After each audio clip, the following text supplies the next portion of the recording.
അപ്പം രാത്രി 12 മണിയായിരുന്നു. മോലാളിൻ്റെ വിളിക്കുന്നത് എന്താന്ന് പറയാൻ വേണ്ടി കോളെടുത്തു. അപ്പം എന്നോട് പറഞ്ഞു ചായ കുടിച്ചാൻ പോവാം, നമുക്ക് നല്ല ഉസാറ് മഴയാണ് പറഞ്ഞത്. ഉസാറ് മഴയൊക്കെ ഞാൻ ഉദ്ദേശിച്ചു അതിൽ വന്നപ്പോൾ കൊലഞ്ചാതി മഴ, പെട്ടെല്ലാം നാദാന്നായിപ്പോയി. ഇനിയിപ്പോൾ എങ്ങനെയാ പോവാന്നുള്ള ആലോചിച്ചപ്പോഴാണ് മേലെ കാറ് വന്നത്. പിന്നെ പെത്താ കാട്ടുക, കുടുങ്ങിയില്ലേ, ഇറങ്ങി അങ്ങോട്ട് ഓടിപ്പോയി കാറ് കണ്ട് കയറി. കയറിയെന്നല്ല, മയക്കൊരു കമ്മിയില്ല.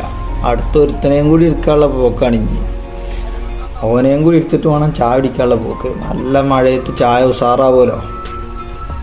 ആ ചായ ഉസാറാവുമെന്നുള്ള പ്ലാന് പാളി. മഴയൊക്കെ പോയ വഴി കണ്ടില്ല. ഒരു ഇച്ചിരി ദൂരം വന്നപ്പോഴേക്കും മഴയൊക്കെ നിന്ന്.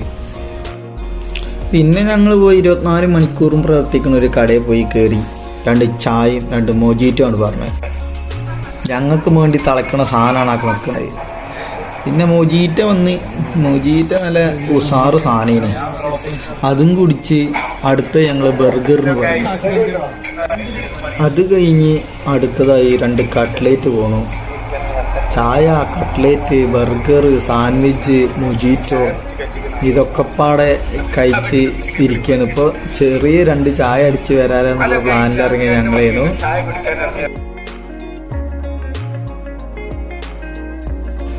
അപ്പം അങ്ങനെ ചായയുടി ഇന്നത്തെ ഇവിടെ നിർത്താനുള്ള കാരണം, ആ ചായയും കൂടിയും കഴിഞ്ഞാൽ ഞങ്ങൾ നീക്കാന്നുള്ളതിലായിരുന്നു. അങ്ങനെ ഫോട്ടോഷൂട്ട് ഇറക്കുന്നുണ്ട്. ബില്ല് ചോദിച്ചപ്പോൾ ഒരു ബ്രോസ്റ്റ് കഴിക്കേണ്ട പൈസയാണ് കജിന്ന് പോയത്. അപ്പോൾ പിന്നെ മെല്ലെ അതും കൊടുത്ത് ഞങ്ങൾ വിട്ട പറയുകയാണ്.